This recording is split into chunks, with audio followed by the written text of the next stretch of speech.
So hello అండి. ఆమ్, మనం కూడా యాక్చువల్గా నెంబర్ ఆఫ్ కేసెస్ని చూడడం లేదు, ఎందుకంటే అప్డేట్ ఇంకా రాలేదు. మై గవర్నమెంట్ .in లో మాత్రం ఇన్ఫర్మేషన్ ఉంది. సో బ్రీఫ్గా దాన్ని చూసి ఇవాళ ఒక వెబ్సైట్కి సంబంధించిన దాంట్లోకి వెళ్తున్నాం. దాని పేరు our world in data .org అని మీకు వెబ్సైట్లో కూడా దొరుకుతుంది. అందులో రీసెర్చ్ డేటాకి సంబంధించి ఎవరెవరు హెల్ప్ చేశారో అదంతా ఇక్కడ చూపిస్తున్నాను. సో ఎనీవే మనం ముందర ఫస్ట్ మన గవర్నమెంట్ వెబ్సైట్లోకి వెళ్ళిపోదాం. మే 9 నాటికి ఉదయం 8 గంటలకి మనకి అప్డేట్ అయిన వివరాలు ఇవి. దీని ప్రకారం టోటల్గా వ్యాక్సినేట్ అయింది 16,34,39,620 మందికి ఇప్పటికీ భారత ప్రభుత్వం వ్యాక్సినేట్ చేసింది. అంటే కనీసం ఒక డోస్ అన్న. సో నిన్నొక్క రోజున ఇది 24 గంటలు 20,23,532 మందికి వ్యాక్సినేషన్ అనేది జరిగిందని గవర్నమెంట్ చెప్తుంది. సో టెస్టింగ్లు ఎన్ని చేస్తున్నారు. సో మీరు సాధారణంగా మన దేశంలో పరిస్థితి ఎంత ప్రమాదకరంగా ఉన్నదే అని తెలుసుకోవాలంటే ఖచ్చితంగా టెస్టింగ్ చేయాల్సి ఉంటుంది. సో టెస్టింగ్స్ ఏ స్థాయిలో జరుగుతున్నాయో చూద్దాం. ఇప్పటి వరకు మన భారతదేశంలో 30,22,75,471 టెస్టులు జరిగినాయి. టెస్ట్లో గుర్తుంచుకోండి, చాలా టైం స్పాన్ ఎక్కువ కాబట్టి ఈ టైం స్పాన్లో కొన్నిసార్లు రిపిటేటివ్ కేసులు కూడా వస్తాయి. సో వాటిని కూడా కౌంట్ చేసుకోవాల్సి ఉంటుంది. సో ప్రస్తుతం వరకు అయితే మాత్రం లాస్ట్ 24 అవర్స్లో 18,65,428 మందికి టెస్ట్ చేశారండి. సో ఇప్పుడు మనం కోవిడ్ కేసుల్లోకి చూద్దామండి. టోటల్గా కోవిడ్ కేసులు 2,22,96,414 కేసులు ప్రస్తుతం ఇప్పటి వరకు మన భారతదేశంలో నమోదు చేయబడ్డాయి. అందులో 4,03,738 మంది లాస్ట్ 24 అవర్స్ అంటే 24 గంటల క్రితం, ఈ 24 గంటల ఆఖరి 24 గంటల సమయంలో 4,03,738 మంది కోవిడ్కి గురయ్యారన్న విషయం తెలిసింది. ఎంతమందికి టెస్ట్ చేస్తే 18,65,428 మందికి టెస్ట్ చేస్తాయి. సో 18 లక్షలు 4 లక్షల మంది మనకి కోవిడ్ బారిన పడుతున్నారనే విషయం అర్థమవుతుంది.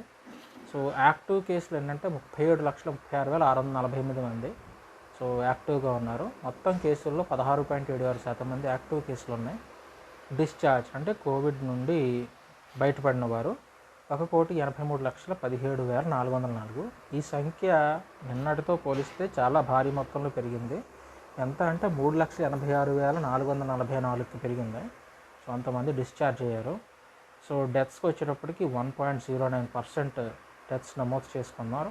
అంటే ఇవాళ ఒక్కరోజు దాదాపు అంటే ఆఖరి 24 గంటల్లో 4,092 మంది చనిపోయారు. వరుసగా ఇది 4,000 మంది చనిపోవడం కూడా ఇది 3వ రోజు 4వ రోజు.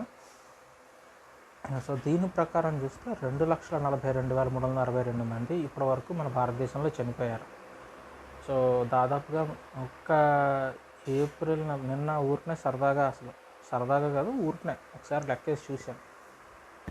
ఏప్రిల్ నెల మరియు ఇప్పుడు ఈ మే నెలలో కలుపుకొని నేను ఈ లెక్కలు వదిలేసి ఇవాళ రోజున లెక్కలు వదిలేసి అసలు ఎంతమంది చనిపోయారని చూస్తే దాదాపుగా 75,000 మంది కేవలం ఈ నెల 5-6 రోజుల చేంజ్లో చనిపోయారు. 75,000 మంది.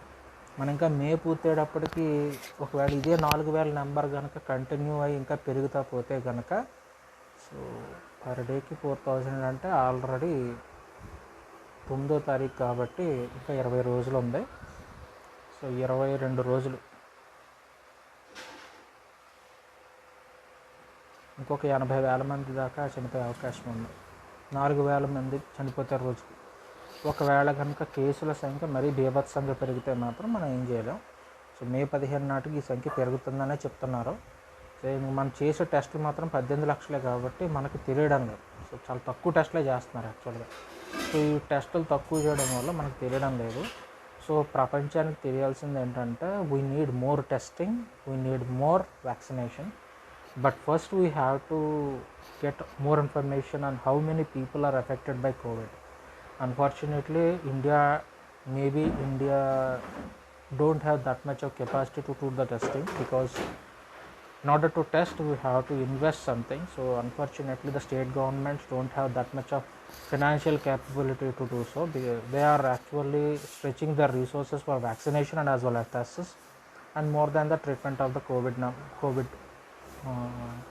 people who got affected by COVID. So they have to stretch their resources to all these things. So this is become a problematic for the state governments as well as the central government.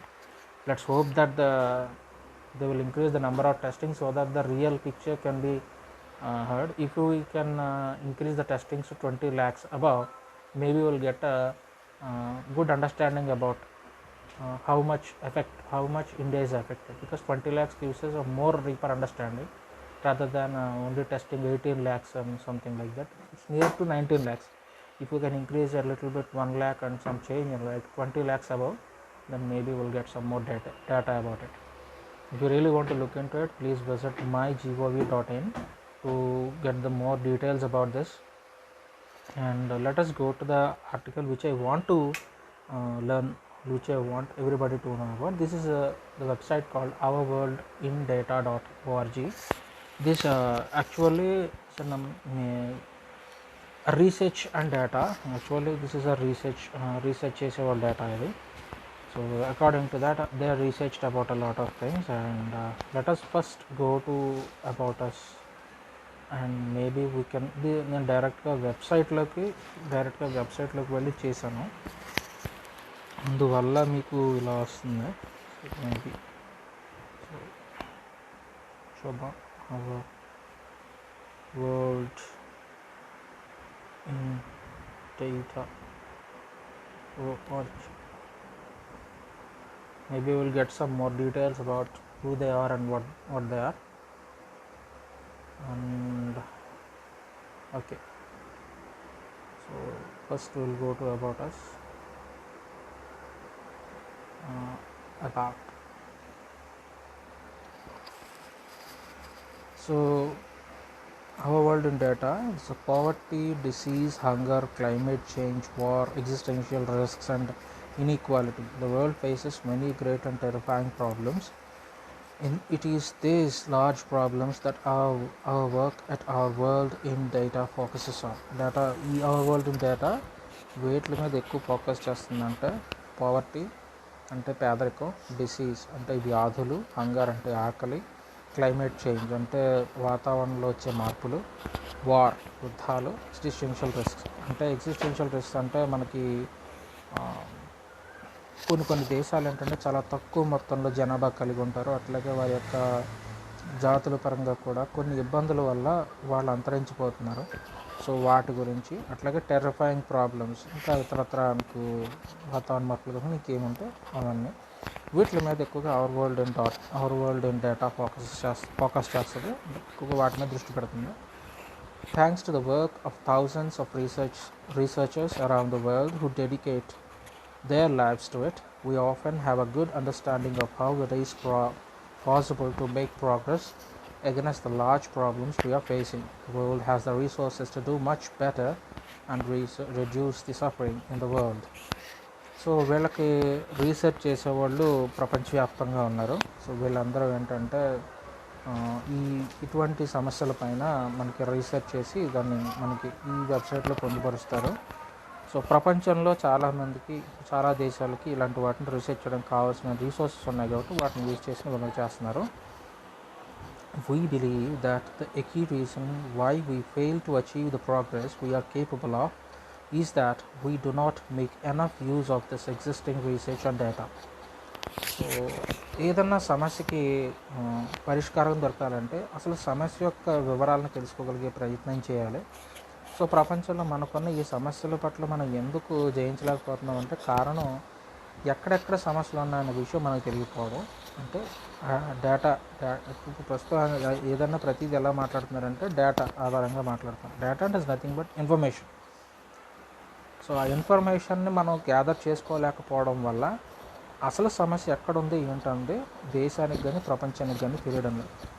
The important knowledge is often stored in inaccessible databases locked away behind paywalls and buried under jargon in academic papers. So ఏమవుతుందంటే చాలామంది research చేస్తున్నారు అనేక విషయాల పట్ల, అయితే అది సామాన్యుడి దాకా అది అర్థమయ్యే స్థాయిలో చెప్పడం కష్టమవుతుంది. అట్లీస్ట్ ఎంతో కొంత కొంచెం వివరంగా చెప్పగలిగే స్థాయిలో ఉంటే సమస్య ఏంటంటే దాని గురించి ఇండివిజువల్ లెవెల్లో ఆలోచించగలిగే అవకాశం ఉంటుంది. The goal of our work is to make the knowledge on the big problems accessible and understandable.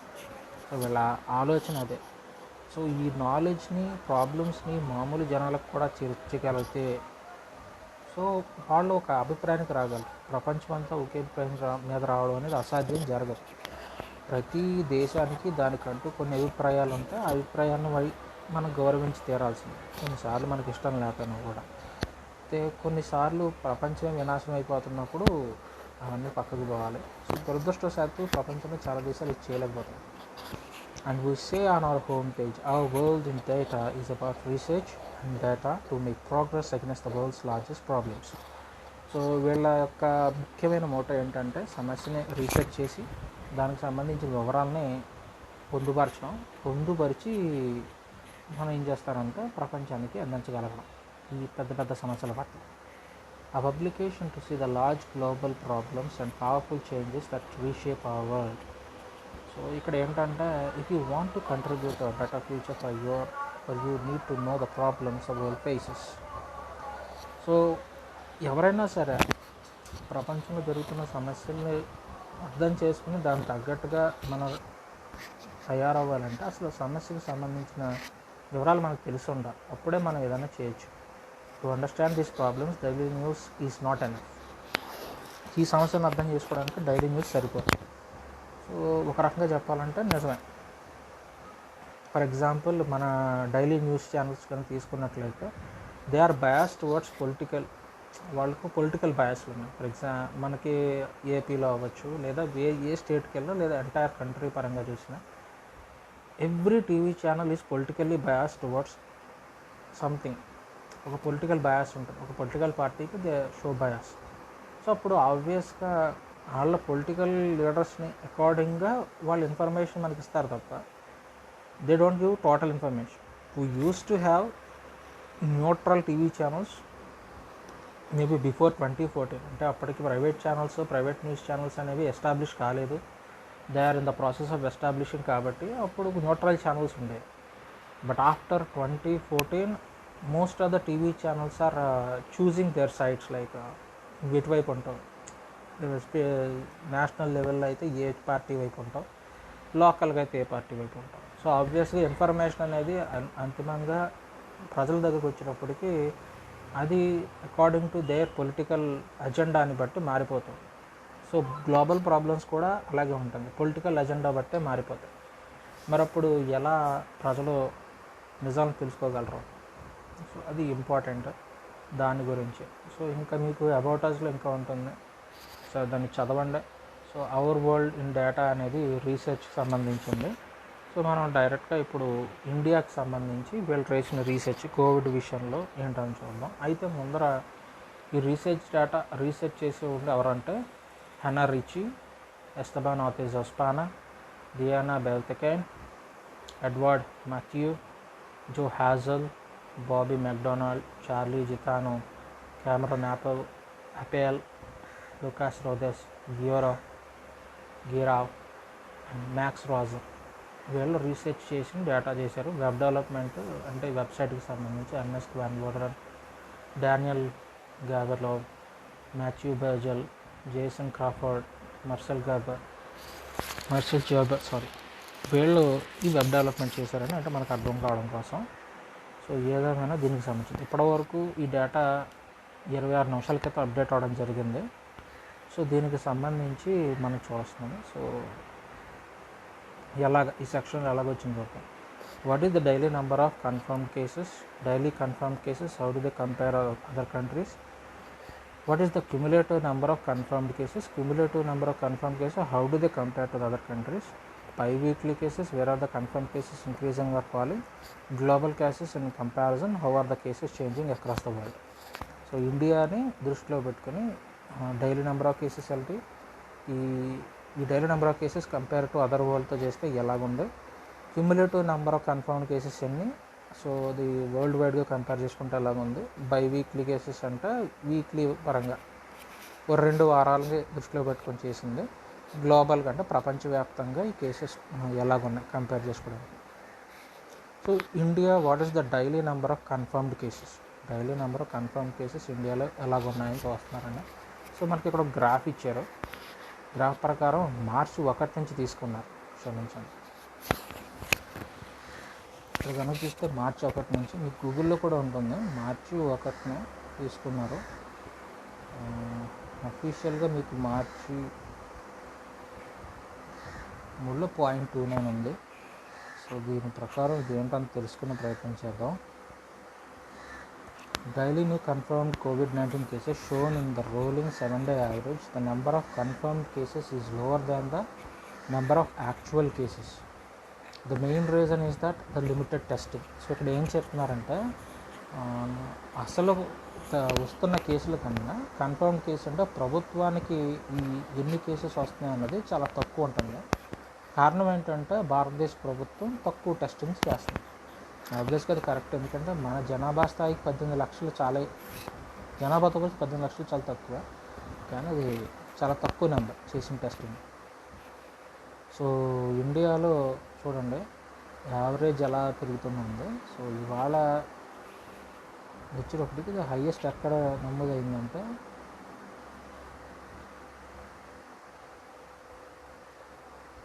మే 6 దగ్గర ఉంది. మే 6 దగ్గర యావరేజ్గా మనకి మే 8 3,91,232 యావరేజ్ 7-day యావరేజ్ ఉంది. అదే చూపించారు.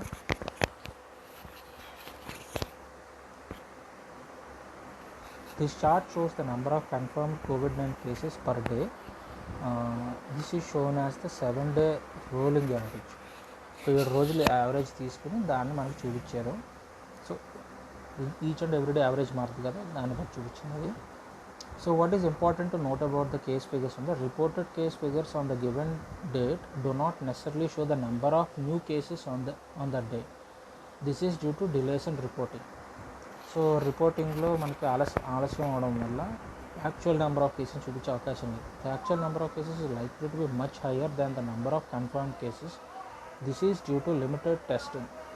In a separate post, we will discuss how the models of COVID-19 help us to estimate the actual number of cases. So ఇక్కడ మనకి ఏంటంటే ఏం చెప్తున్నారంటే యాక్చువల్గా మన భారతదేశంలో కోవిడ్ వల్ల జరుగుతున్న కేసెస్కి యాక్చువల్గా రిపోర్ట్ అవుతున్న కేసెస్కి సంబంధం ఉండడం లేదు. కారణం ఎక్కడ వస్తుందంటే లిమిటెడ్ నెంబర్ ఆఫ్ టెస్టింగ్, చాలా తక్కువ మొత్తంలో చేసే టెస్టింగ్. అదేంటి 18 లక్షలు పెట్టి టెస్టులు చేస్తుంటే అది ఎలాగా మనకి కరెక్ట్ కాదంటే 18 లక్షలు అనే నెంబరు చాలా పెద్ద నెంబర్ అండి.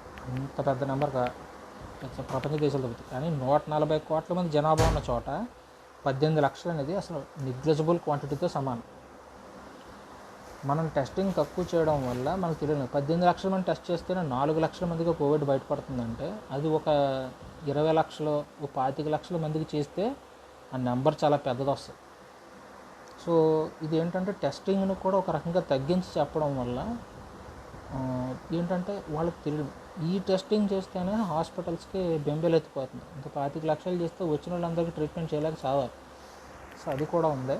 బట్ ఎనీవే ఇక్కడ చూడండి, how the models of COVID-19 help us to estimate the actual number of cases. So ఇక్కడ మనం ఒకసారి చెక్ చేసి చూద్దాం. ఇక్కడికి వెళ్తాను. మనకి మోడల్స్ అనేక రకాల సైంటిఫిక్ రీసెర్చ్ జరుగుతుంది కదా, అందులో ఏంటంటే మనకి రకరకాల మోడల్స్ వాడతాం.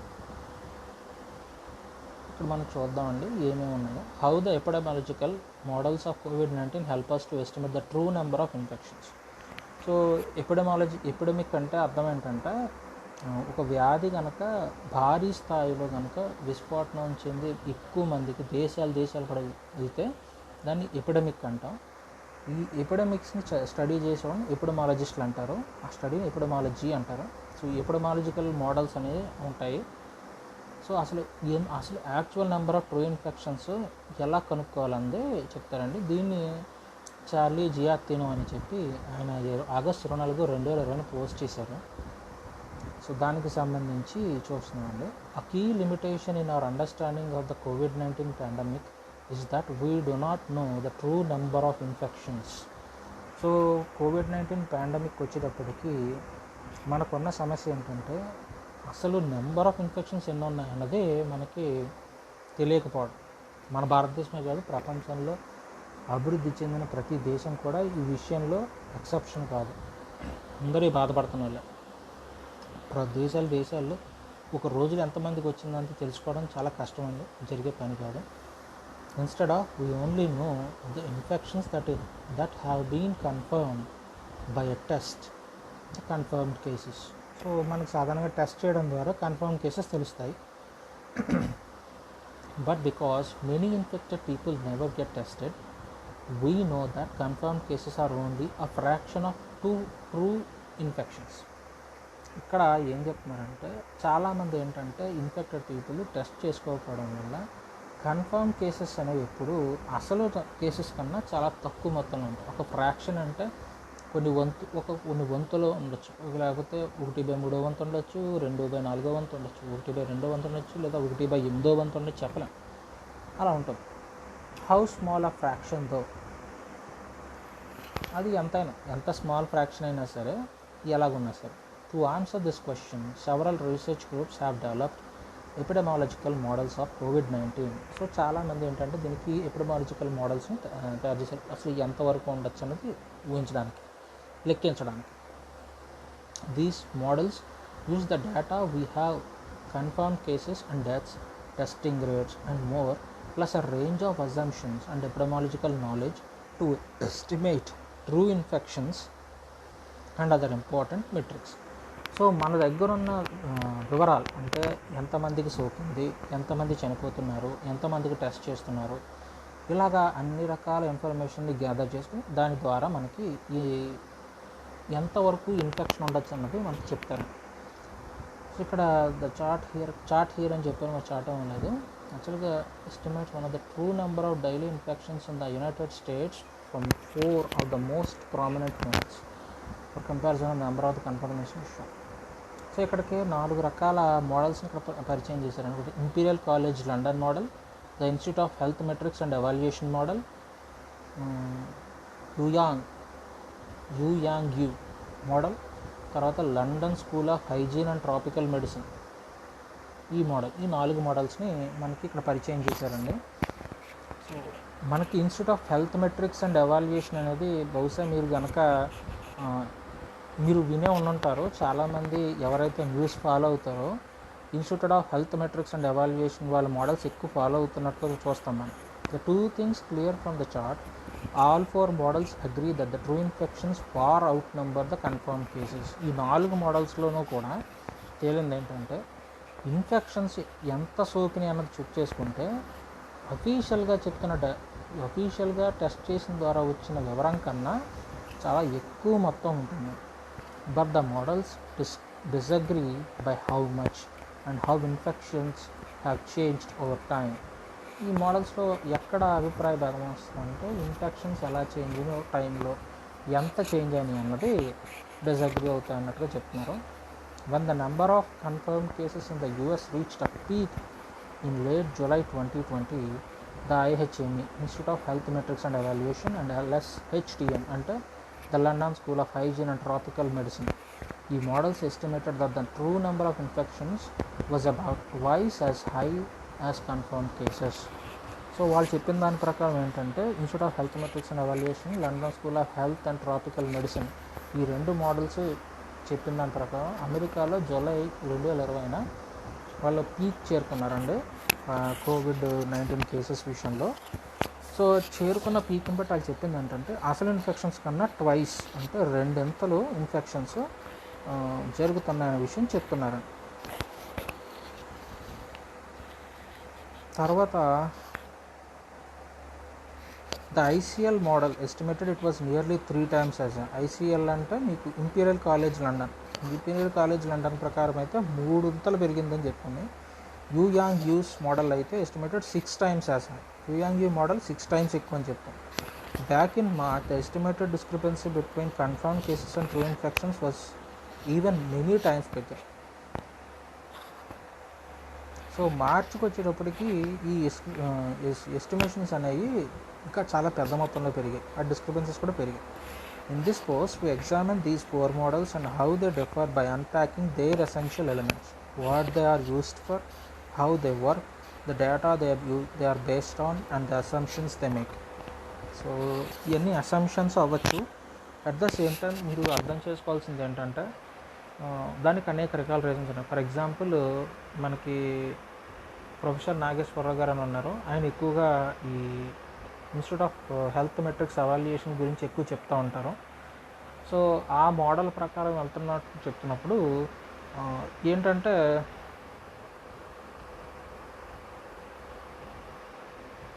నెంబర్ ఆఫ్ కేసెస్ విషయంలో ఎందుకు అంత తేడా చూపిస్తున్నారంటే మన భారతదేశంలో ప్రాబ్లం ఎక్కడ వస్తుందంటే మనం ఎక్కువ మంది పేదరికంలో ఉంటారు. సో అందరూ టెస్ట్ చేసుకునే క్యాపబిలిటీ ఉండదు. ఒకవేళ టెస్ట్ చేసుకున్న తర్వాత పాజిటివ్ వస్తే తిరిగి హాస్పిటల్లో చేరి దాన్ని భరించగలిగే శక్తి చాలామందికి ఉండదు. మ్యాక్సిమం అందరూ ఇంట్లోనే సైలెంట్గా ఉంటారు. సో వీళ్ళు టెస్ట్ చేసుకోకపోవడం వల్ల నిజానికి ఎంత ఇన్ఫెక్షన్ వస్తుందన్న విషయం మన దేశంలో తెలియదు. ఇక్కడ జరుగుతున్న ప్రాబ్లం కూడా అదే. మన గవర్నమెంట్కి అది పెద్ద వరమే కూర్చోం. ఏంటంటే మన గవర్నమెంట్కి ఆల్రెడీ ఇన్ఫెక్షన్స్ తక్కువ ఉన్నాయని చూపిస్తే ఆల్రెడీ ఓ టైంలో మనం కోవిడ్ని జయించేసామని చెప్పారు. వాళ్ళకున్న ఈ అతి ప్రచారం లేకపోతే ప్రచార పిచ్చనాలో మరేమో తెలియదు, కానీ మొత్తానికి వీళ్ళు చేసుకున్న దానివల్ల నిర్లక్ష్యం చేయబడింది. ప్రజల ఆరోగ్యం అనేది నిర్లక్ష్యానికి గురైంది. దాని ఫలితంగా ఏమైందంటే ఇవాళ మనం సెకండ్ వేవ్లో ఈ భారీ స్థాయిలో చావులు చూస్తాం. అట్లాగే కేసెస్ విషయంలో ఇది ఖచ్చితంగా మన దేశం పైన కూడా ప్రభావం చూపిస్తుంది. సో ఇప్పుడు చూపించకపోవచ్చు, కానీ వచ్చే సంవత్సరాల్లో దీని యొక్క ప్రభావం ఉంటుంది. సో చూద్దామండి. In this post we examine 4 models అయిపోయింది కదా. We also aim to make the model estimates easily accessible in our interactive charts, allowing you to quickly explore different models of pandemic for most countries in the world. To do simply click change country in each chart. So charts కింద ఇస్తారట, అందులో change కంట్రీని చూస్తే చేస్తుంది అంటున్నారు.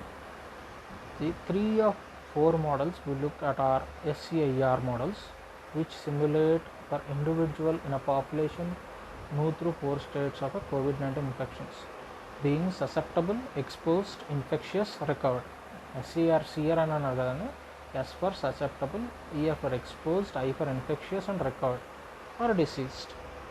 How individuals move through these states is determined by different model parameters, of which there are many. 2 key ones are effective reproduction number, RT6, which many countries people a person with COVID-19 infects at a given time, and infection fatality rate, the percent of people infected with a disease who die from it. ఇక్కడ చూడండి, daily new estimated infections of COVID-19 ఇది మనకి United states చూపించారు. So United స్టేట్స్లో ఒక్కొక్కటి ఏ line follow అవుతున్నాయి చూడండి. అసలు కన్ఫర్మ్డ్ కేసెస్, వాళ్ళు ఎస్టిమేషన్ చేసిన కేసులు. యూయాంగ్ ఎప్పుడు చాలా పెద్ద మొత్తంలో చూపిస్తుంది. మన వాళ్ళు institute of health metrics evaluation ఎక్కువ ఫాలో అవుతున్నారు. సో అది కొంచెం ఆ కరువు చూసారా, అసలు కేసెస్ కన్నా ఎక్కువ చూపిస్తుంది. సో అలాగే ప్రతిదీ ఉంటుంది. Imperial College London age structured, ఇంకా మీకు మొత్తం మోడల్స్ గురించి ఎలాగా, what is the model used for, ఇంకా మొత్తం మీకు అన్ని మోడల్స్ గురించి వస్తుంది. సో ఇదంతా చాలా పెద్దది, బట్ ఎలా మోడల్స్ ఏ మోడల్స్ యూజ్ చేస్తారని చెప్పడం కోసం మాత్రమే.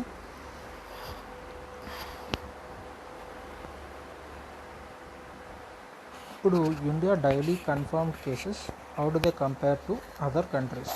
సో మనం ఇంకన్నీ చెప్పుకుంటూ పోతే చాలా అవుతుంది, సో అందుకని వెళ్తలేదు. కానీ ఏ మోడల్స్ వాడుతున్నారో ప్రపంచంలోనే చూపించాము. సో దాని ద్వారా ఏంటంటే మనకు తెలుస్తుంది. మన ఇండియా వాళ్ళు ఎక్కువ institute of health metrics and evaluation వాడుతున్నారు ఇన్ఫెక్షన్ దాని మనకి ఎస్టిమేషన్ కోసం. సో అది ఎక్కువ. సో మనకి చాలా వరకు చెప్పింది ఏంటంటే ప్రొఫెసర్ నాగేశ్వరరావు అయితే మనకి రికార్డ్ అవుతుంది దానికన్నా 20 times ఎక్కువ. అంటే మనకి ఇప్పుడు ఎంత రోజుకి 4 లక్షలు అంటే 20 times అంటే దాదాపుగా 80 లక్షల వరకు కేసులు మనకు తెలియకుండా మన దేశంలో నమోదై ఉంటాయి.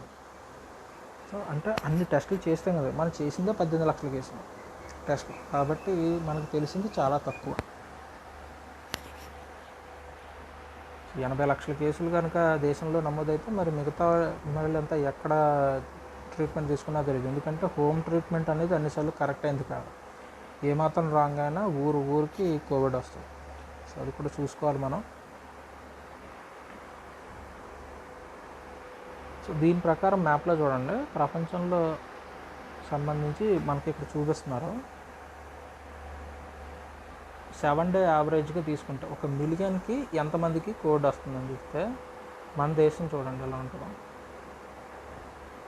మన దేశం 1 మిలియన్కి 283.5, అంటే 10 లక్షల్లో ఖచ్చితంగా 283 మందికి సోకుతున్నాయి. యుఎస్ 1 మిలియన్లో 126 మందికి. మనం యుఎస్ని దాటేసాం. యుఎస్లో ఒక 10 లక్షల్లో 126 మందికి సోకితే మన 10 లక్షల్లో 283 మందికి రోజుకి ఖచ్చితంగా సోకుతూనే ఉంది.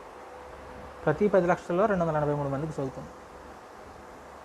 సో అది మన దేశం పరిస్థితి. మన పక్కన దేశాలు ఉన్నాయి కదా, సరదాగా మనం పాకిస్తాన్ కూడా చూద్దాం.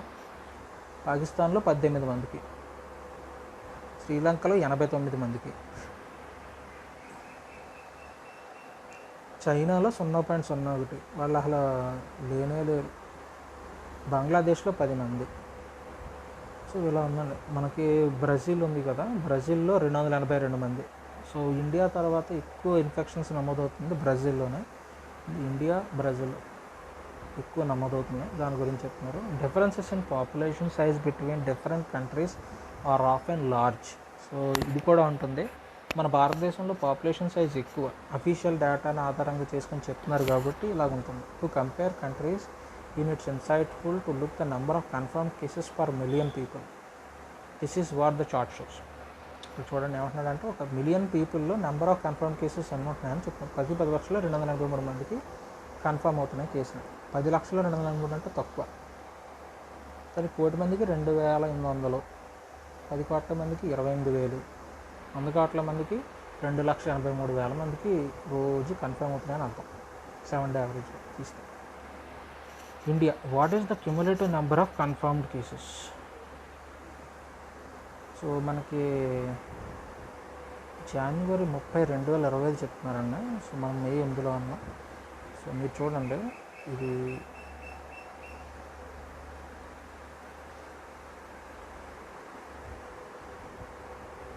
మన కరు చూసారా, నెంబర్ ఆఫ్ క్యుములేటివ్. మనకి యాక్చువల్గా ఆగస్టు వరకు పెద్ద ఏం లేదు, కరెక్ట్గా డిసెంబర్ అంటే మనం జనవరిని చూడండి 10 మిలియన్లు ఉన్నది. కరెక్ట్గా మనం మేకు వచ్చేటప్పటికి జనవరిలో 10 మిలియన్ అంటే 10 లక్షలు ఉంది. మేకు వచ్చేటప్పటికి ఇంకా 5 నెలలు కూడా రాలేదు, అప్పుడే 20 మిలియన్. సో అంటే మేబీ మే ఎండింగ్కి వచ్చేటప్పటికి ఖచ్చితంగా డబల్ అవుతుంది అంటే చెప్తున్నారు. The previous charts looks the number of confirmed cases per day. This charts to the cumulate number of confirmed cases since the beginning of the COVID-19 pandemic. COVID-19 వచ్చినప్పటి నుంచి ఇప్పటి వరకు మనం 20 మిలియన్లు దాటం. ఆల్రెడీ మనకు తెలుసు 2,19,00,000 మంది దాకా మనకి కోవిడ్ బారిన పడ్డారని, అదే ఇక్కడ చెప్తున్నారు. India cumulative confirm cases how they compare to the other world. India ఇది, Nepal. So India by weekly cases, where are the confirm cases increasing or following. This chart the cumulative number of confirmed cases per million. ఒక 10 లక్షల మందికి చూసుకుంటే ఎంత, 10 లక్షల మందికి 16,156 మందికి సోకినట్టుగా చూపిస్తున్నారు. ఇండియా వచ్చి 10 లక్షలు, యునైటెడ్ స్టేట్కి వచ్చేటికి 98,749. యుఎస్తో పోల్చుకుంటే మనం చాలా తక్కువలో ఉన్నాం. బ్రెజిల్ చాలా ఎక్కువ ఇన్ఫెక్షన్స్ ఉన్నాయి, 71,254. కానీ ఇండియాకి వచ్చేటికి 16,000. ఎందుకంటే రీసెంట్గానే మనకి కోవిడ్ కేసెస్ పెరిగినాయి, అంతకు ముందర పెరగలేదు. కాబట్టి మనకి ఏంటంటే నెంబర్ తక్కువ చూపిస్తుంది. మేబీ మే ఎండింగ్కి తెలుస్తుంది ఈ నెంబర్ ఎంత పెరుగుతుందని. So India biweekly cases, where are confirmed cases increasing or following. Why is it useful to look bi-weekly changes in confirmed cases? For all global data resources on the pandemic, daily data does not necessarily refer to the number of new confirmed cases on that day, but to the cases reported on that day. Since reporting can vary significantly from day to day, irrespectively of any actual variation of the cases, it is helpful to look into longer time span then it is less affected by daily variation in reporting. So by weekly cases ఎందుకు చూస్తారు అనేసి దాని గురించి explanation ఇచ్చారు. So global data resource on the pandemic అంటే మనం ప్రపంచవ్యాప్తంగా చూస్తున్నప్పుడు డైలీ డేటా అనేది ఏంటంటే కొత్తగా నమోదు చేయబడే కేసెస్ విషయంలో అట్లాగే the cases reported on the డేకి సో తేడా వ్యత్యాసం ఉంటుంది. కానీ లాంగ్ స్పాన్లో తీసుకొని చూస్తే ఆ వ్యాధి సంక్రమించుతున్న తీరుని అర్థం చేసుకునే ప్రయత్నం జరుగుతుంది, అర్థం చేసుకోవడానికి వీలవుతుందని చెప్తున్నారు. దాని గురించే ఇంత పారాడాక్స్. ఓకేనా? సో ఇక్కడ చూడండి, బైవీక్లీ కన్ఫర్మ్ కేసెస్ కోవిడ్ని యాజ్ పర్ మిలియన్ పీపుల్, ఒక 10 లక్షల మందిని తీసుకొని చేస్తే మే 8 నాటికి ఎలా ఉందో పరిస్థితి అని చెప్తున్నారు. సో దీని ప్రకారం మ్యాప్లో చూడండి, మీకు ఎల్లో అంటే 0 నుంచి 10. సో డార్క్ బ్లూ కలర్ చూపిస్తే 16,000, బ్లూ కన్నా కొంచెం తక్కువ చూపిస్తే ఈ 4 నుంచి 8,000, 2 నుంచి 4,000. మన యాక్చువల్గా 2 నుంచి 4,000 ఉన్నాం. బైవీక్లీ వరల్డ్లో చూస్తే ఇండియా చూడండి 3,386. అంటే 2 వారాల్లో కనుక యావరేజ్గా 10 లక్షల మందిలో 3,866 మందికి ఈజీగా సోకుతుంది. మనకి యూఎస్ అయితే చాలా తక్కువ ఉంది, 1937. బ్రెజిల్ మనకన్నా కొంచెం ఎక్కువ ఉంది. ఇక్కడ ఉన్నాయి. సో ఇక్కడ మనకి డార్క్ బ్లూ కలర్లో ఏదుందో చూద్దాం. అర్జెంటీనా చూడండి 6,422. సో బైవీక్లీ పరంగా చూసినట్లయితే ఇలా ఉన్నారు. ప్రపంచంలో చాలా వరకు కోవిడ్ ఇన్ఫెక్షన్స్ అనేవి తక్కువ. యూరోప్లో కొంచెం ఎక్కువగా ఉన్నాయి. కెనడా, తర్వాత బ్రెజిల్, ఇండియా, తర్వాత ఇరాన్, ఇట్లా కొన్ని దేశాలు అంటే చూడగానే కనబడే దేశాలు. ఇందులో బహుశా ఫ్రాన్స్ కూడా ఉన్నదనుకుంటా. ఫ్రాన్స్, ఇలా రకరకాల దేశాలు ఎక్కువగా ఇన్ఫెక్షన్స్ గురవుతున్నాయని చెప్తున్నారు. మ్యాప్ ప్రకారం చూసుకుంటే biweekly change in informed COVID-19 cases, confirmed COVID-19 cases విషయంలో మనకంటే కన్ఫర్మ్డ్కి మీకు డిఫరెన్స్ అనుకుంటుంది.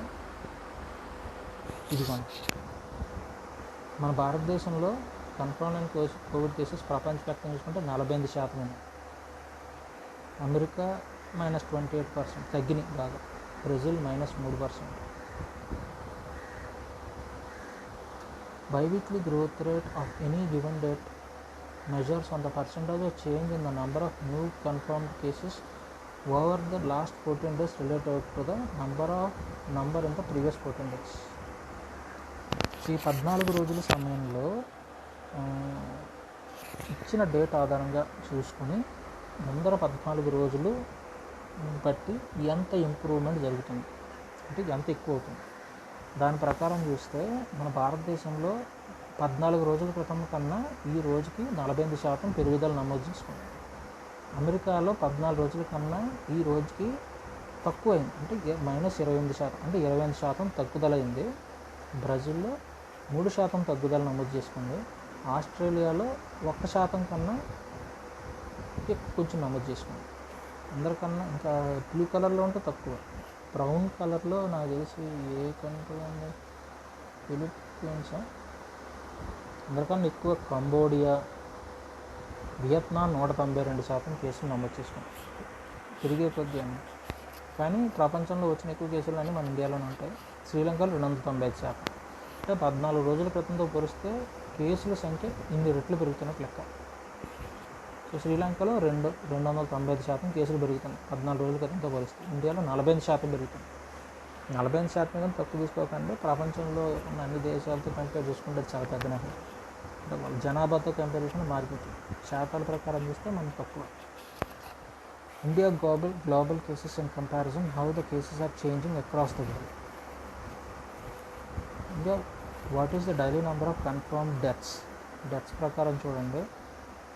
ఇది వరకు హైయెస్ట్కి ఇక్కడ యావరేజ్గా తీసుకుంటే కన్ఫర్మ్డ్ డెత్స్ చూడండి 3,500 యావరేజ్గా డెత్ నమోదవుతుంది. అంటే ఎక్కువ మంది చనిపోతుంది. 3 points on confirmed death figures to keep in mind. All the points are true for all currently available international data sources on COVID-19 deaths. So actual death toll from COVID-19 is likely to be higher than the number of confirmed cases. This is due to limited testing and problems in the attribution of the cause of death.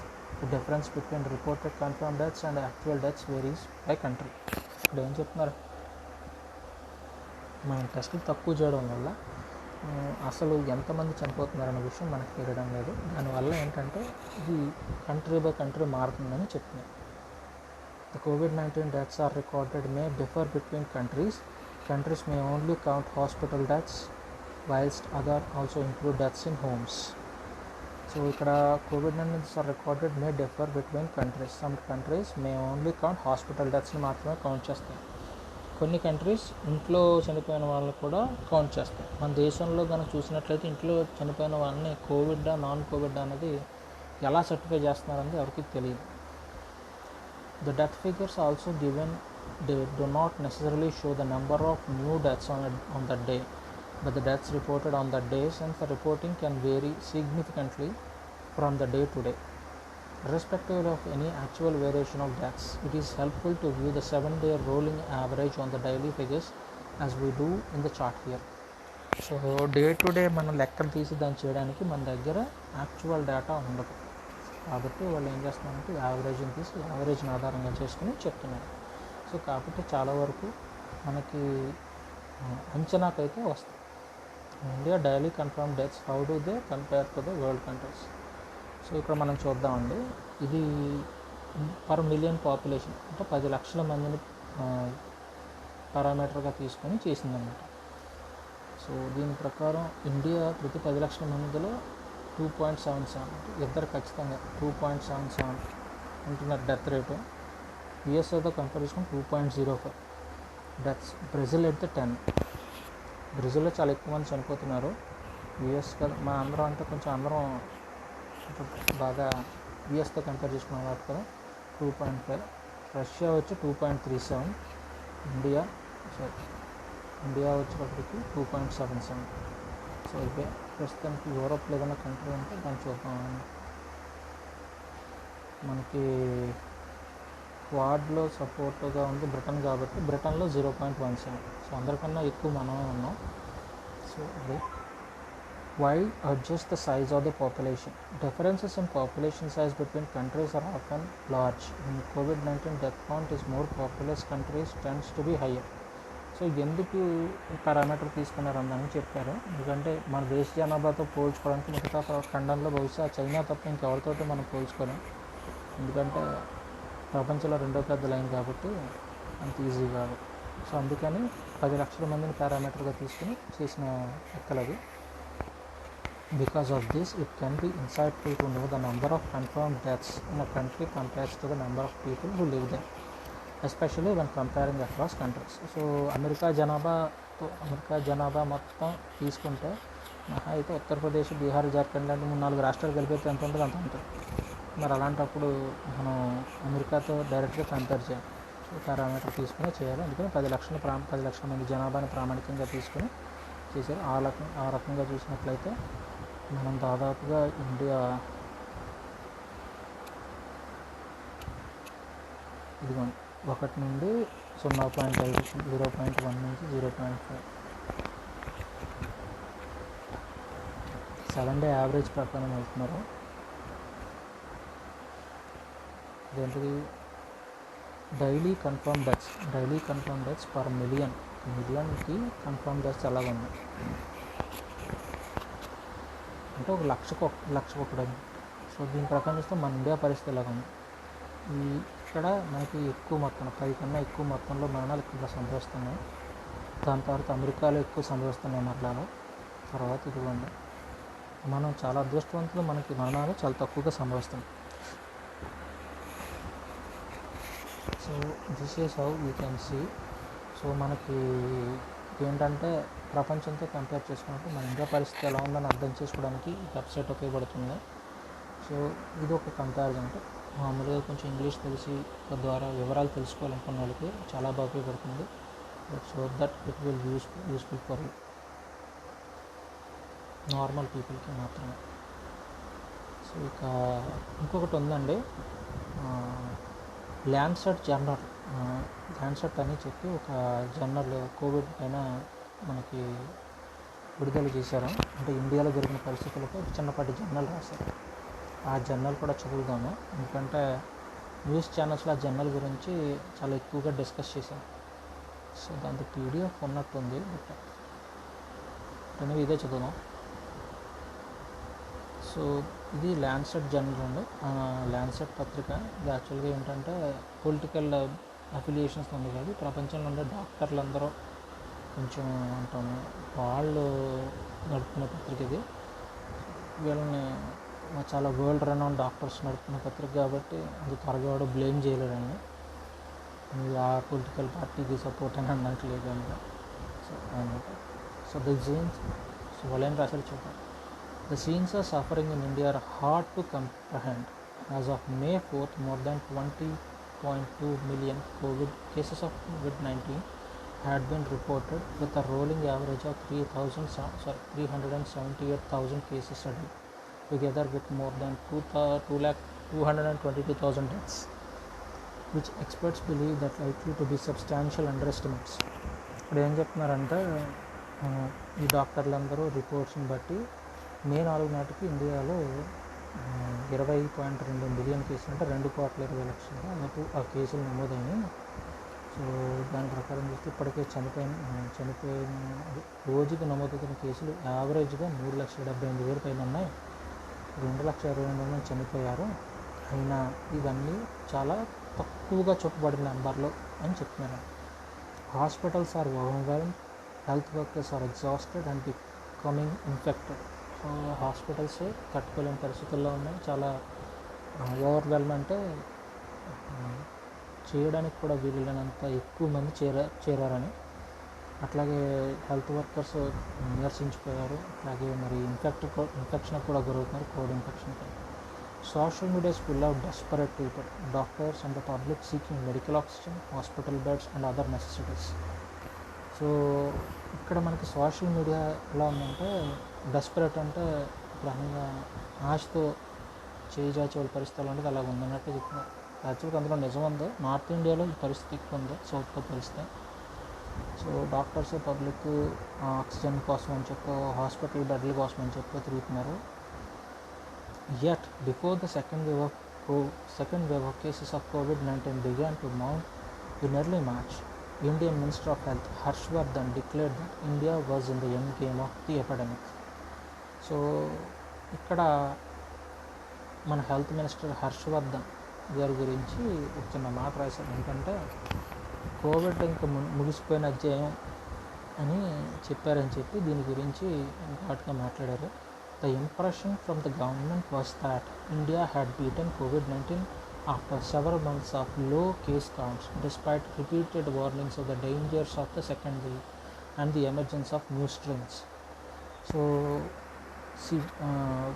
ఇక్కడ మనకి ఏం చెప్తున్నారంటే Indian government గురించి చెప్తున్నారు. ఇక్కడ టోటల్గా మన Indian government అంటే మొత్తం రాష్ట్రం, కేంద్ర ప్రభుత్వాలు అన్నీ కలిపి ఏంటంటే సెవరల్ మంత్స్లో లో కేసెస్ కౌంట్ చూసేసరికి చాలా వార్నింగ్స్ని ఇగ్నోర్ చేయడం జరిగింది గవర్నమెంట్స్. కొత్త స్ట్రెయిన్స్ని కనుగొన్నా కూడా దాన్ని ఇగ్నోర్ చేశారు, అంటే పట్టించుకోలేదు అని చెప్తున్నారు. Modelling suggested falsely that India had reached herd immunity, encouraging complacency and insufficient preparation, but a Sero survey by the Indian Council of Medical Research in January suggested that only 21% of the population had antibodies against SARS-CoV-2, అంటే ఆ virus పేరు అదేనండి. At times అక్కడ ఒకటి వచ్చింది. ఇక్కడ ఏం చెప్తున్నారంటే Indian council of medical research ఒక సెరో సర్వే చేసింది. ఆ సర్వే ద్వారా చెప్పింది ఏంటంటే మన దేశంలో 21% మందికి యాంటీబాడీస్ ఉన్నాయి. దీనికి ఈ కోవిడ్ వైరస్ SARS-CoV-2 అని పిలుస్తారండి. కోవిడ్ వైరస్ వేరియంట్ సార్స్ అనేది. సార్స్ అంటే severe acute respiratory syndrome abbreviation అది. At times prime minister Narendra Modi's government has seemed more intent on removing criticism on Twitter than trying to control the pandemic. So ఇక్కడ ఏమైందంటే సాధారణంగా ఏ గవర్నమెంట్లో అయినా సరే ఒకవేళ కనుక అది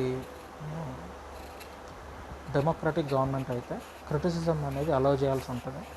సో మీరు మొనార్కీ కానీ లేకపోతే ఇంకేదైనా ఆటోక్రాటిక్ స్టేట్ అయితే ఆబ్వియస్గా మీరు చేసేదాన్ని ఎవడో కాదండి, ఎందుకంటే వాళ్ళ బిహేవియర్ అది కాదు. బట్ డెమోక్రటిక్ స్టేట్గా ఉన్నప్పుడు everybody can rise your everybody can voice up there give there voice and give there opinion towards the government and there actions. అది ఉంటుంది. అయితే ట్విట్టర్లో వచ్చిన పోస్టులని వాళ్ళు డిలీట్ చేయడం పైన ఎక్కువ కాన్సన్ట్రేషన్ పెట్టారని చెప్పి ఇక్కడ చెప్పాడు. Despite warnings about the risks of super spreader events, the government allowed religious festivals to go ahead, drawing millions of people from around the country, along with huge political rallies, conspicuous for their lack of COVID-19 mitigation measures. So అసలు super spreader ఈవెంట్లు జరుగుతాయని భయపడడం సంగతి పక్కన పెట్టి government ఏం చేసిందంటే అనేక రకాల మతపరమైన పండుగలకి గ్రీన్ సిగ్నల్ ఇచ్చేసింది. లక్షల మందిని పోగు చేసింది. పొలిటికల్ ర్యాలీస్ కూడా లక్షలు జరిగాయని చెప్పి చెప్తున్నారు. The message that COVID-19 was essentially over also slowed the starts of India's COVID-19 vaccine campaign, which has vaccinated less than 2% of the population. So vaccination campaign విషయానికి వచ్చేటప్పటికి అప్పటికి మన భారతదేశం అంటే బహుశా మార్చి నాటికి ఇక్కడ చెప్తుంది అనుకుంటా, మార్చికి వచ్చేటప్పటికి మన భారతదేశం మొత్తం మీద 2% ఆఫ్ పీపుల్కి వ్యాక్సినేషన్ వేసాను, అంటే ఒక డోస్ వేసిన. ఇది కూడా చాలా స్లోగా జరిగిందని చెప్పి. At the federal level India's vaccination plan soon fell apart. Federal అంటే సెంట్రల్ లెవెల్లో, సెంట్రల్ గవర్నమెంట్ స్థాయిలో వ్యాక్సినేషన్ ప్లాన్ అనేది అసలు పడిపోయింది, పెద్ద ఏమీ లేదు అని చెప్పారు. Government abruptly shifted course without discussing the change in policy with states, expanding vaccination to everyone older than 18 years, draining supplies and creating mass confusion and market for vaccine doses in which states and hospital systems competed. So ఇక్కడ అసలు విషయాన్ని చెప్పారండి. దీని ప్రకారం ఏంటంటే government చాలా సడన్గా కొన్ని పాలసీ డెసిషన్స్ తీసుకుంది. ఆ డెసిషన్ ప్రకారం ఏంటంటే వ్యాక్సినేషన్ అనేది 18 సంవత్సరాలు దాటిన వాళ్ళందరికీ ఇచ్చేయాలని చెప్పి. కానీ దీనివల్ల వాళ్ళ దగ్గర ఉన్న వ్యాక్సిన్ సప్లైస్ తగ్గిపోయినాయి. అట్లాగే చాలా కన్ఫ్యూజన్ పెద్ద మొత్తంలో క్రియేట్ చేయబడింది. ఏ స్టేట్ గవర్నమెంట్స్ని కన్సల్ట్ చేసింది లేదు. మార్కెట్లో వ్యాక్సిన్ డోసెస్కి సంబంధించి చాలా పెద్ద మొత్తంలో కన్ఫ్యూజన్ క్రియేట్ అయింది. స్టేట్ గవర్నమెంట్స్ హాస్పిటల్స్ వ్యాక్సిన్ల కోసం పోటీ పడాల్సిన పరిస్థితి తీసుకొచ్చారని చెప్పి. ఇది మనకి ఆల్రెడీ చెప్పిన విషయమే, కానీ ల్యాన్సెట్ లాంటి పత్రిక చెప్పినప్పుడు దానికి చాలా వాల్యూ ఉంటుంది. The crisis has not been equally distributed, with states such as Uttar Pradesh and Maharashtra unprepared for sudden spike in cases, quickly running out of medical oxygen, hospital space, and overwhelming the capacity of the cremation sites, and with some state governments threatening those asking for oxygen or a hospital bed with national security loss. ఇక్కడ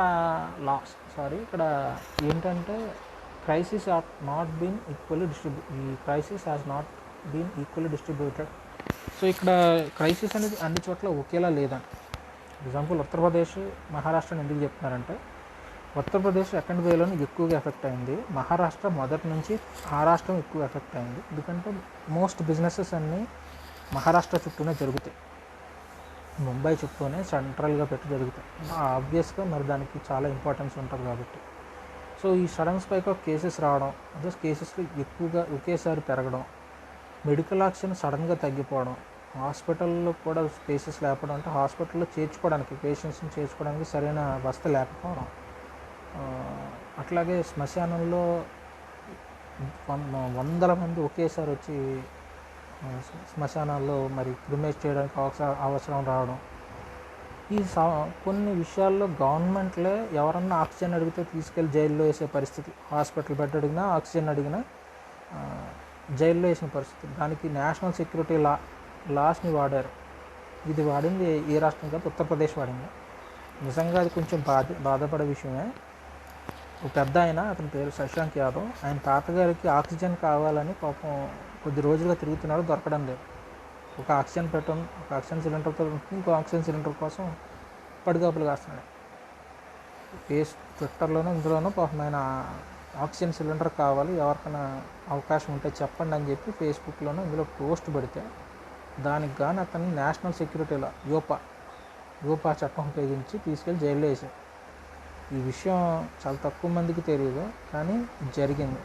ఒకవేళ తెలుసుకోవాలనుకుంటే మీరు man arrested for posting for oxygen అని కొట్టండి, మొత్తం details అని వస్తాయి. Others such as Kerala, Odisha were better prepared and have been able to produce enough medical oxygen in this second wave to export it to other states. So Kerala, Odisha చాలా బాగా prepare అయినని చెప్తున్నారు. వాళ్ళకి oxygen సఫిషియెంట్గా తయారు చేసుకుని మిగతా రాష్ట్రాలు కూడా అందిస్తున్నారు. India must now pursue two pronged strategy. First, post vaccination campaign must be rationalized and implemented with all due speed. So India రెండు పద్ధతుల్లో లేదా రెండు దారుల్లో వాళ్ళ ఆలోచన లేదా పద్ధతి మార్చుకోవాల్సి ఉంటుంది. వ్యాక్సినేషన్ క్యాంపెయిన్ విషయంలో రేషనలైజ్ చేసి ఇంప్లిమెంట్ చేయాల్సి ఉంటుంది. రేషనలైజ్ అంటే ఎక్కువగా ఎఫెక్ట్ అయిన చోట వాళ్ళకి ఎక్కువ వెళ్తుంది, తక్కువ ఎఫెక్ట్ అయిన చోట తక్కువ వెళ్తుంది. సో ఏమైందంటే గుజరాత్లో నెంబర్ ఆఫ్ కేసెస్ తక్కువ, కానీ అది వ్యాక్సిన్ మాత్రం గట్టిగా ఇచ్చేసారు. అది ఎలా కుదురుతుంది? మిగతా రాష్ట్రాల్లో మరి ఎక్కువ ఉన్నాయి కదా, సో వాటిని దృష్టిలో పెట్టుకుని ఇవ్వాలని చెప్తున్నారు. దాని తర్వాత there are 2 immediate bottlenecks to overcome. Increasing vaccine supply, some of which should come from abroad. So vaccine supply అనేది విదేశాల నుంచి రావాల్సిన అవసరం ఎక్కువ ఉంటుంది. అట్లాగే ఇండియాలో కూడా కెపాసిటీ పెంచుకోవాలి. And setting up distribution campaign that can cover not just urban but also rural citizens who constitute more than 65% of the population, or 800 million people, but face a desperate scarcity in public health and primary care facilities. So ఇక్కడ ఏం చెప్తున్నారంటే భారతదేశంలో ఎక్కువగా rural ప్రాంతం అంటే గ్రామీణ ప్రాంతాల్లో ఎక్కువ మంది ఉంటారు. 60% అంటే దాదాపు 80 కోట్ల మంది. సో వీళ్ళందరికీ అట్లాగే పేదవాళ్ళకి ఈ వ్యాక్సిన్ అనేది ఎక్కువ మొత్తంలో ఎంత త్వరగా చేరితే అంత మంచిది. అంటే వీళ్ళకి ఎక్కువ అవసరం, వీళ్ళు అఫోర్డ్ చేయలేరు. కాబట్టి ఈ అఫోర్డ్ చేయని వాళ్ళకి కనుక ఇవ్వగలిగితే చాలా ఈజీగా ఇవ్వచ్చు. అంటే ఎక్కువ మందిని వ్యాక్సిన్ అందించగలిగితే దేశం త్వరగా కోలుకుంటుంది. The government must work with local and primary health care centers to know their communities and create an equitable distribution system for the vaccine. Local and primary health care centres తోటి government కూర్చొని జాగ్రత్తగా మాట్లాడుకొని ఈక్వల్గా distribute జరిగేలాగా చూసుకోవడం, ఇది చేయాల్సింది. Second, India must reduce Covid transmission as much as possible while the vaccine is rolled out. So ఈ Covid అనేది ట్రాన్స్మిషన్ జరగకుండా చూసుకోవాల్సిన బాధ్యత కూడా ఇండియా మీద ఉంటుంది. అంటే డైరెక్ట్గా కొంచెం మూమెంట్ అంటే పీపుల్స్ మూమెంట్ని తగ్గించగలగాలి. As cases continue to mount, government must publish accurate data in timely manner and fortnightly explain to the public what is happening and what is needed to be bend the epidemic curve, including the possibility of new federal lockdown. ఇక్కడ lockdown గురించి మాట్లాడారు. సరైన data, ఎటువంటి తప్పులు కావాలని తక్కువ చేసి చూపించడం లాంటివి చేయకుండా యాక్యురేట్గా ఇన్ఫర్మేషన్ పంపించాలని చెప్తున్నారు. సో దాని అర్థం ఏంటంటే గవర్నమెంట్స్ యాక్యురేట్గా ఇన్ఫర్మేషన్ పంపించడం లేదు. సో అందువల్ల మనం చూసే డేటా కూడా పూర్తిగా యాక్యురేట్ అయ్యే అవకాశం తక్కువ ఉందని వీళ్ళు చెప్తున్నారు. తర్వాత genome sequencing needs to be expanded to better track, understand and control emerging and more transmissible SARS-CoV-2 variants. So genome sequencing అనేది మనకి అర్థం కాని పరిభాష, కానీ సింపుల్గా చెప్పాలి అంటే సో ఏ వైరస్ అయినా సరే మనకి మ్యూటేట్ అవుతుంది అనేది సహజమండి. ఆ మ్యూటేట్ అంటే వైరస్లు అభివృద్ధి చెందడం. సో ఆ మ్యూటేట్ అవుతున్నప్పుడు రకరకాల మార్పులకు గురవుతూ ఉంటాయి. వాటిని మనం ఎంత త్వరగా కనిపెట్టగలిగితే, ఒకవేళ అది కనుక మనం వేసుకున్న వ్యాక్సిన్ పరిధి దాటి దాన్ని బతకగలిగితే వెంటనే దాన్ని విరుగుడు కనుక్కునే ప్రయత్నం చేస్తాం. అది తెలియకపోతే మనం ఒక పక్క వ్యాక్సిన్ వేసుకుంటూ వెళ్ళిపోయినా కూడా ఇది వెనకాల నుంచి మళ్ళీ అలా చంపుకుంటూ వస్తాం. సో కాబట్టి ఇది కూడా ప్రమాదం, ఇది కూడా చూసుకోవాలి. Local governments have begun taking disease containment measures, but the federal government has an essential role in explaining the public the necessity of masking, social distancing, halting mass gatherings, voluntary quarantine and testing. Modi's actions are attempting to stifle criticism and open discussion during the crisis are inexcusable. So ఇక్కడ government ఏం చేయాలంటే ప్రజలకు వివరించే ప్రయత్నం చేయాలి.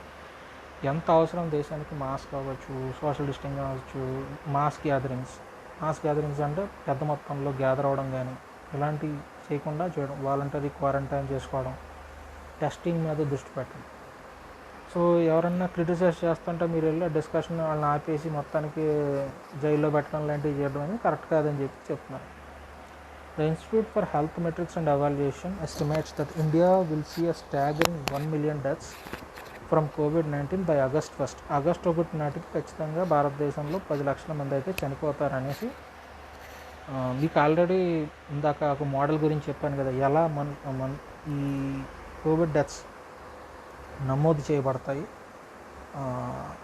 వాటిని ఎలాగ evaluate చేస్తారన్నది అందులో ఒక మోడల్ అండి, institute of health metrics and evaluation. ఈ మోడల్ ద్వారా చెప్పింది ఏంటంటే 1 మిలియన్ అంటే 10 లక్షల మంది దాకా COVID-19 వల్ల చనిపోతారని చెప్తున్నారు. అంటే గవర్నమెంట్ అఫీషియల్ రికార్డ్స్తో పోల్చుకుంటే ఎక్కువ చనిపోతారని అర్థం. If that outcome were to happen, Modi's government would be responsible for presiding over a self-inflicted national catastrophe. So 10 లక్షల మంది చనిపోతున్నారంటే ఖచ్చితంగా అది ఆ ప్రభుత్వం తీసుకునే నిర్ణయాల లోపం ఫలితమే అవుతుంది. సో దీన్ని ప్రివెంట్ చేసే అవకాశం ఉంది, బట్ ఇప్పుడు సెకండ్ వేవ్ లేదు కానీ థర్డ్ వేవ్ అయితే చేయొచ్చు. అది గవర్నమెంటే చెప్పింది. మీకు గవర్నమెంట్ స్పోక్స్ పర్సన్ ఉన్నారు కదా, ఆయన ఇచ్చిన అది ఉంది, కావాలంటే అది యూట్యూబ్లో కూడా చూడండి. So if that outcome were to happen, Modi's government would be responsible for presiding over a self-inflicted national catastrophe. India squandered its early successes in controlling COVID-19. Until April, the government's COVID-19 task force had not met in months. So ఇండియాకి వచ్చిన సక్సెస్లో మంచి success ఏంటంటే COVID-19 సమర్థవంతంగా control చేయగలిగాం, కానీ దాన్ని మన వాళ్ళే నాశనం చేసుకున్నారు. ఇంకో విషయం ఏం చెప్తున్నారంటే COVID-19 సంబంధించి స్పెషల్గా ఏర్పాటు చేసుకున్న టాస్క్ ఫోర్సు ఏప్రిల్ నెల వరకు కూడా ఒక్కసారి కూడా కలవలేదని చెప్తున్నారు. Governments COVID-19 task force has not met in months. The consequences of that decision are clearly before us and India must now restructure its response while the crisis rises. The success of that effort will depend on the government owning up to its mistakes, providing responsible leadership and transparency, and implementing public health response that has science as its heart. So ఇది కొంచెం మన వాళ్ళకి కొంచెం కష్టమైన విషయం. ఇప్పుడు ఏంటంటే చెప్తుంది ఏంటంటే సరైన నిర్ణయాలు తీసుకోకపోవడం వల్లనే మనం ఇప్పుడు ఎదుర్కొంటున్న పరిస్థితులు చూస్తున్నాము. సో మనం దీన్ని సమర్థవంతంగా కంట్రోల్ చేయడం అనేది ప్రభుత్వం తీసుకున్న నిర్ణయాలపై ఆధారపడి ఉంటుంది. అందుకు గాను ప్రభుత్వం మొదట తను చేసిన తప్పుల్ని ఒప్పుకొని సరైన బాధ్యతాయుతమైన నాయకత్వాన్ని, అట్లాగే పారదర్శకతని, పబ్లిక్ హెల్త్ విషయంలో సరైన రెస్పాన్స్ని తీసుకుని సైన్స్ ఆధారంగా పనిచేయడం మొదలెడితే పని అవుతుంది. మతం ఆధారంగా వెళ్తేనో లేకపోతే నమ్మకాల ఆధారంగా వెళ్తే మాత్రం పని అవ్వదు. ఇది ఇప్పుడు చెప్తున్నారండి. దిస్ ఈజ్ ల్యాన్సెట్కి సంబంధించి వాళ్ళు ఇచ్చింది. మీకు ఇది పీడిఎఫ్లో కూడా చూడొచ్చు. ఇది మీకు ఇచ్చాను, ఇది మీకు ఇలా చెప్పాను. సో తెలుగులో ఉన్న వాళ్ళకి అర్థమవుతుందని. సో దీని గురించి ఆల్రెడీ చాలా డిబేట్స్ జరిగినాయి, కానీ అసలు వాళ్ళు ఏం రాశారు అంటే ఇక్కడ చదువుతున్నాం. ఇప్పటికైనా సరే ప్రపంచంలో చాలామంది మనకు చాలా హెల్ప్ చేస్తున్నారండి. బట్ వాళ్ళు ఎంత హెల్ప్ చేసినా అది సముద్రంలో నీటి బొట్టుతో సమానం. ఎందుకంటే మన దేశ జనాభా ప్రపంచం మొత్తంలో జనాభా కన్నా చాలా ఎక్కువ. ప్రపంచం కనగలను దాదాపు ఖండం జనాభా అంతా మన దేశ జనాభా ఉంటుంది. సో కాబట్టి మనం చాలా జాగ్రత్తగా ఉండాల్సిన అవసరం ఉంది.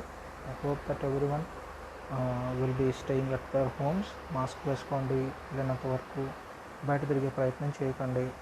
ఎంత అవసరం అయితేనే వెళ్ళండి. ఉద్యోగస్తులు ఎవరైతే ఉన్నారో మీ ఇంట్లో వాళ్ళకి సపోర్ట్గా ఉండండి.